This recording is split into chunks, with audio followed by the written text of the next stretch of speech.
بسم الله وسبحان الله ولا إله إلا الله والله أكبر ولا حول ولا قوة إلا بالله العلي العظيم عدد كل حرف كتب ويكتب أبد الآبدين ودهر الداهرين وصلى الله تعالى على سيدنا محمد وعلى آله وصحبه وسلم. اللهم افتح علينا حكمتك وانشر علينا رحمتك يا ذا الجلال والإكرام. أعوذ بالله من الشيطان الرجيم. بسم الله الرحمن الرحيم. وما خلقت الجن والإنس إلا ليعبدون. صدق الله العظيم.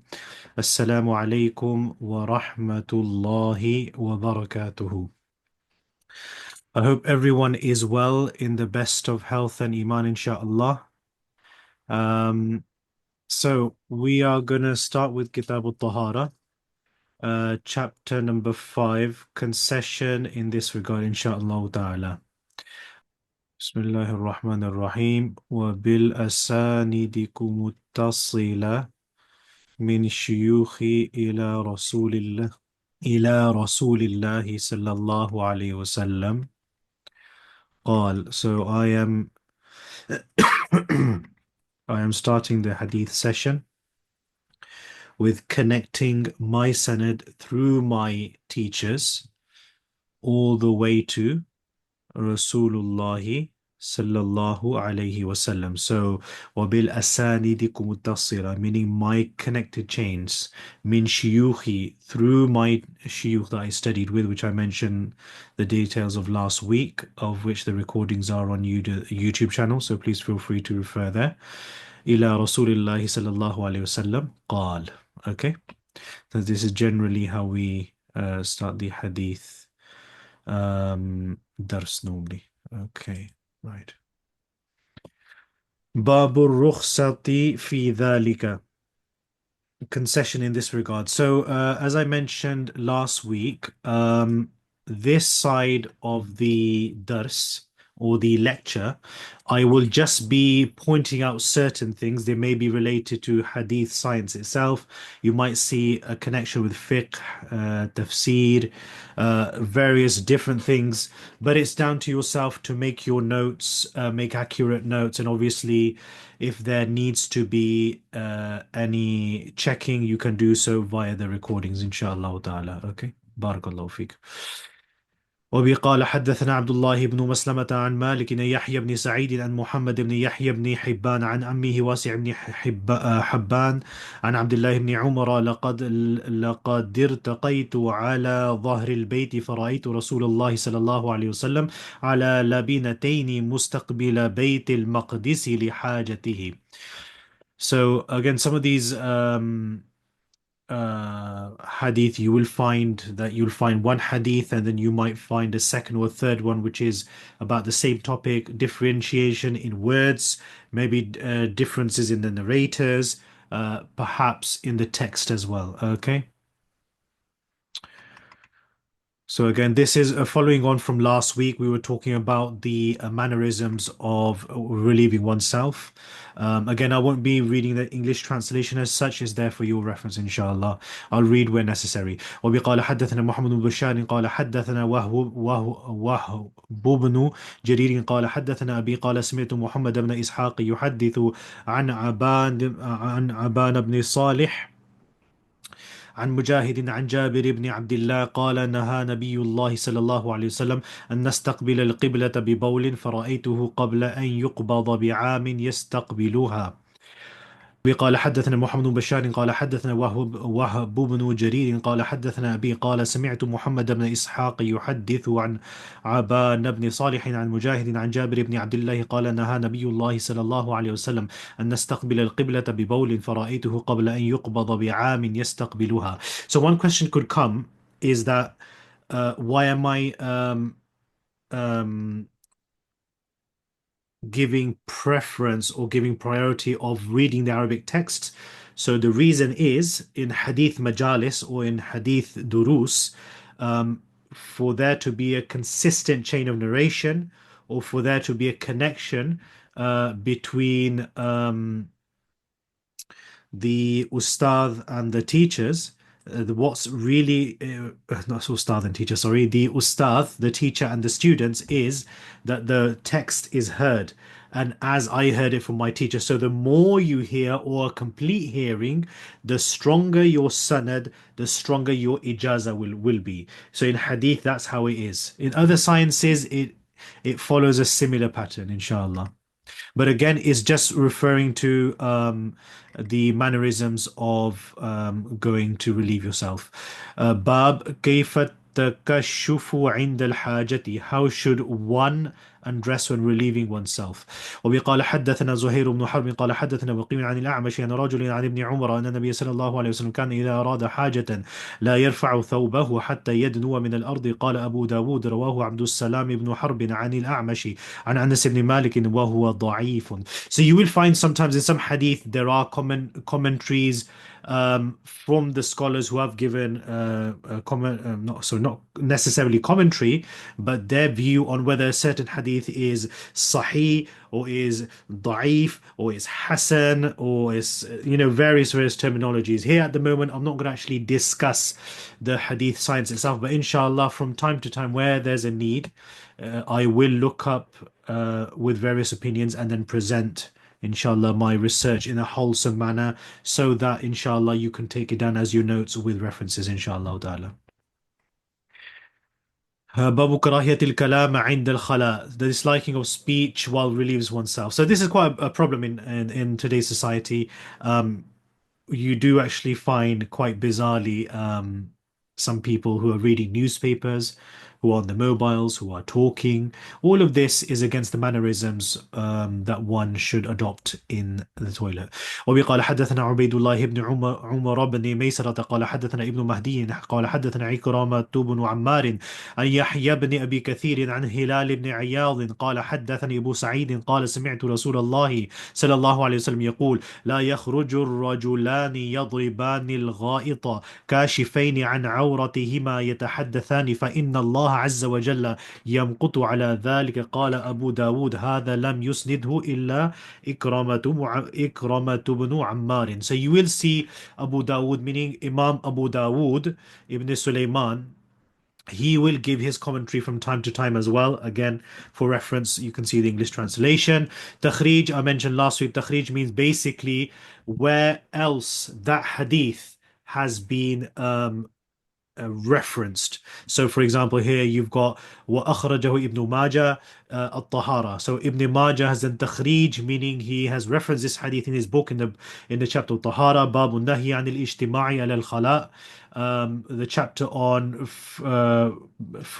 forbidden, the prohibition of bringing something together in the time when you're relieving yourself.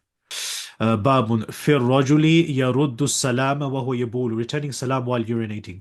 وبقال حدثنا عثمان بن أبو بكر ابن أبي شيبة قال حدثنا عمر بن سعد عن سفيان.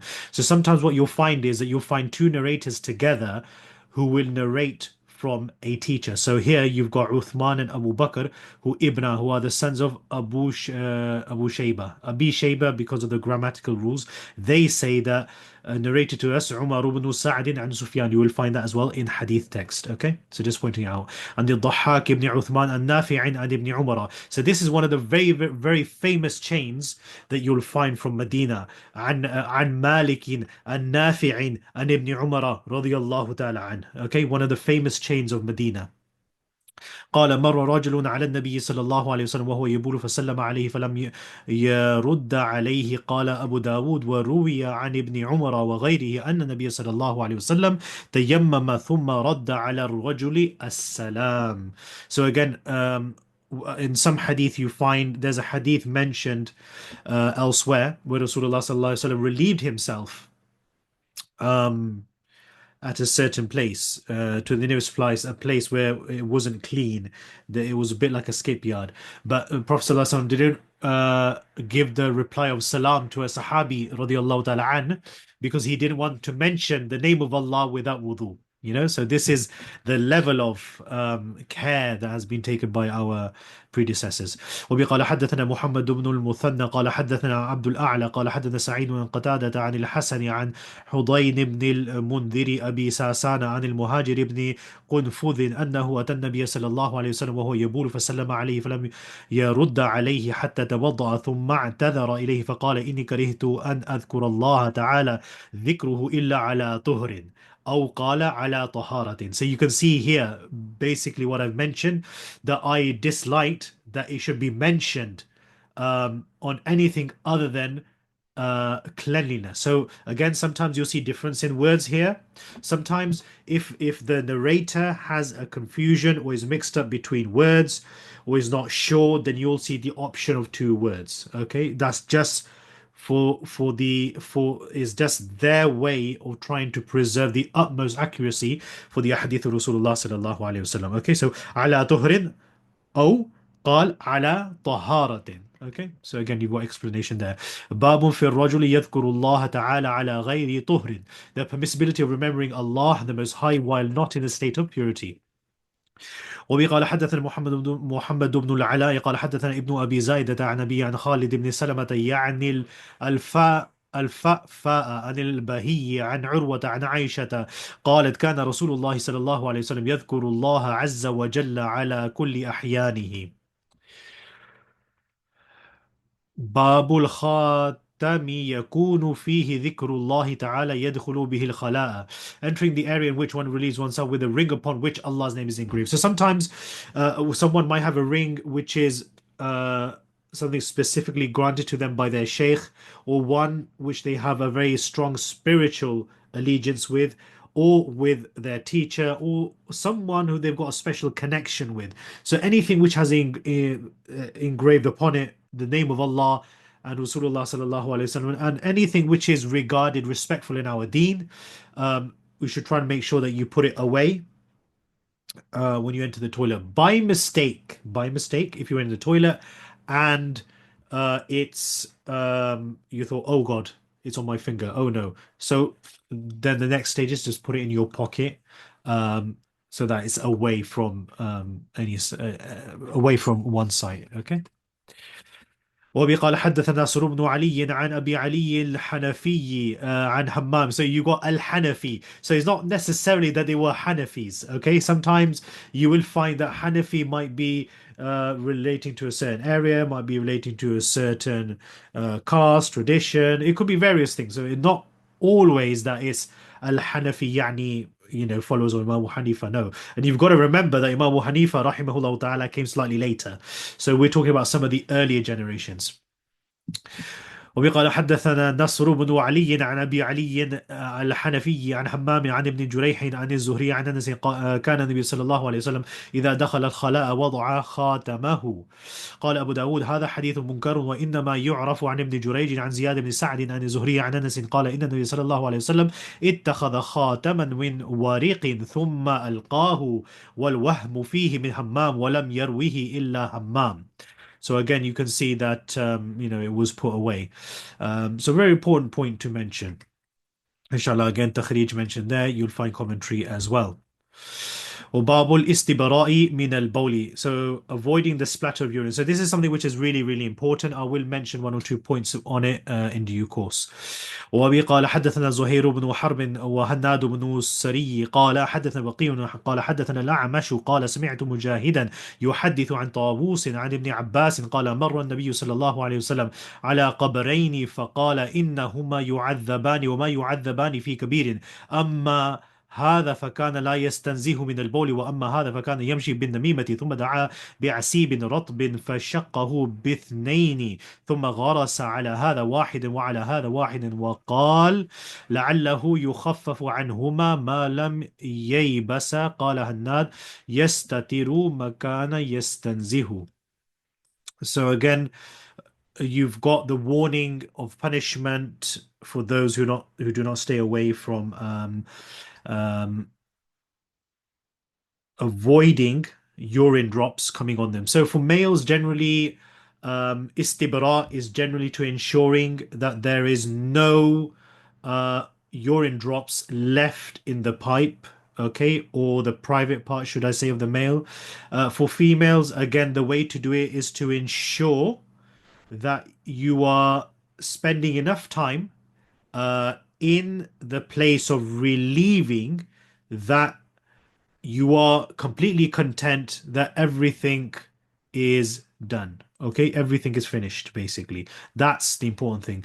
For further information, I would say it's best to discuss this matter with the female scholars because they would know this matter best.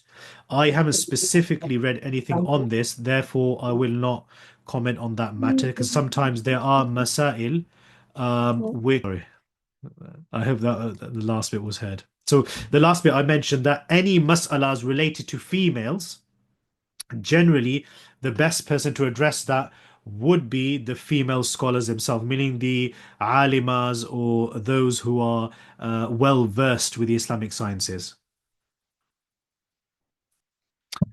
وأبي قال حدثنا عثمان بن أبي شيبة قال حدثنا جرير عن منصور عن مجاهد عن ابن عباس عن النبي صلى الله عليه وسلم بمعناه قال كان لا يستتر من بوله وقال أبو معاوية يستنزه. So again, you finding differences in words. وبي قال حدثنا مسدد قال حدثنا عبد الواحد بن زياد قال حدثنا الأعمش عن زيد بن وهب عن عبد الرحمن بن حسنة قال انطلقت أنا وعمرو بن العاص إلى النبي صلى الله عليه وسلم فخرج ومعه درقة ثم استتر بها ثم بال فقلنا انظروا إليه يبول كما تبول المرأة فسمع ذلك فقال ألم تعلموا ما لقي صاحب بني إسرائيل كانوا إذا أصابهم البول قطعوا ما أصابهم البول منهم فنهاهم فعذب في قبره. So you can see this very clearly. Look at him. He urinates as a woman urinates. The Prophet ﷺ heard us and said, do you know what happened to the person of children of Israel? So in this person, again, when they mentioning certain things like with regards to women, it's not because that it's trying to disrespect women in any way. But what it's trying to say is that the way biologically women will do things is different from what men do. So sometimes you might find that similarities are brought in comparison to men to make the men aware that they are to adopt themselves in regards to their mannerisms in specific or generic scenarios in a certain way. So it's not to say, oh God, look how they're talking about women. No, it's not that, because our firm belief is our Habib Muhammad sallallahu alaihi wasallam would not be talking like that. So it's up to the mind to understand this and be absolutely clear about it. And the seerah of Rasulullah sallallahu alaihi wasallam is absolutely clear about his treatment of women, and I always say that.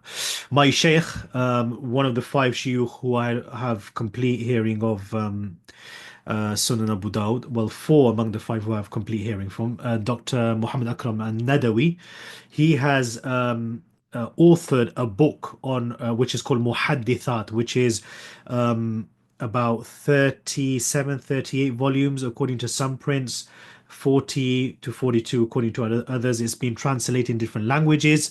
And he took his time and effort. And I remember when I was studying with him during the early days of Al Salam Institute, um, he was doing his research then. So he went to many of the libraries in the UK, in South Africa, in some of the Middle Eastern countries, North Africa, Europe as well. And subhanAllah, he collated almost biographies of 800 muhaddithas, faqihas, mufassiras. This book or this work that Dr. Akram has done has never been done to that scale before. So for those of you sisters who are interested, please do get in touch with Al Salam Institute. Okay. You can Google them and inshallah they can help further with that. Or if you just Google Muhaddithat, Dr. Akram al-Nadwi, you'll find it online. But there is a book which has been published as an introduction, which is quite big, but you don't need to get the whole thing because the whole thing is it's some financial investment. Okay, so inshallah I'll just mention that. قال أبو داود قال منصور عن أبي وائل عن أبي موسى في هذا الحديث قال جلد أحدهم وقال عاصم عن أبي وائل عن أبي موسى عن النبي صلى الله عليه وسلم قال جسد أحدهم باب البول قائما, urinating while standing. So generally according to Hanafi school of thought, the only permission given in terms of standing is if there's complete dirt around you, like a skip yard or a junk yard, and it's just not possible to sit, then there is you are excused to stand up. But even then, you got to make sure that it doesn't splatter or come onto your body. Okay, so you can see the extreme caution that Islam has outlined.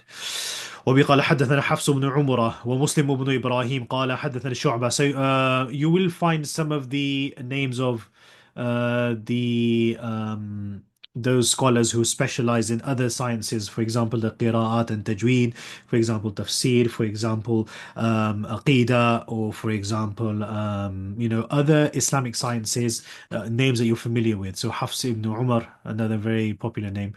قال حدثنا شعبة حاوي قال حدثنا مسدد قال أبو وانة وهذا لفظ حفص عن سليمان عن أبي وائل عن حذيفة قال أتى رسول الله صلى الله عليه وسلم سباطة قوم فبال قائما. So you can see there is evidence that Rasulullah صلى الله عليه وسلم himself had done it as well, but only in extreme circumstances. ثم دعا بماء فمسح على خفيه. قال أبو داود قال مسدد قال فذهبت أتباعد فدعاني حتى كنت عند عقبيه.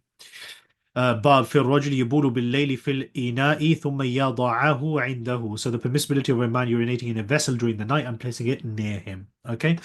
I think in today's time, obviously, because we're blessed with a place of relieving ourselves, this is generally only takes place if you're in a most likely in a village area or in a jungle area or in an area where you haven't got immediate access to a place to relieve yourself generally.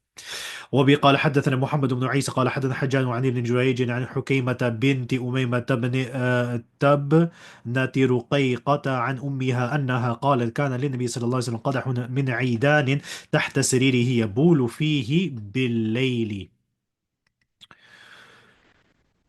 باب المواضع التي نهي عن البول فيها, the places where it is prohibited to urinate. So this is quite an important thing as well, point as well, because when you have a specific place for that, then it should be done at the specific place. If obviously, as I always say, extreme circumstances bring extreme measures, and now you will find more of that in our study of the book inshallah ta'ala.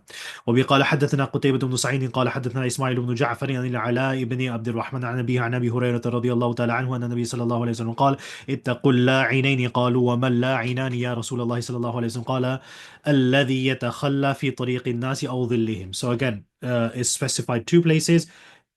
Places where there's shade and where people congregate. So one principle is do not urinate where they're in social places. So places of shade, pathways of people, and etc. etc. This is one general principle, so do keep that in mind.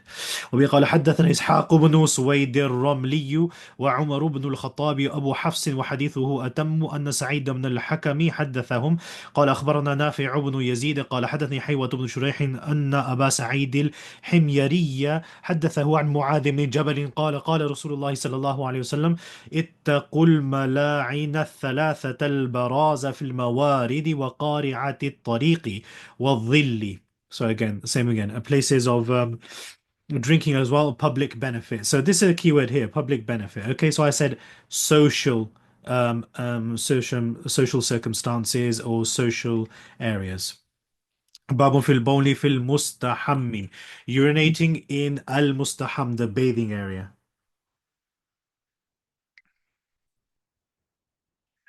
وبي قال حدثنا أحمد بن محمد بن حنبل والحسن بن علي, حسن بن علي, again a great name.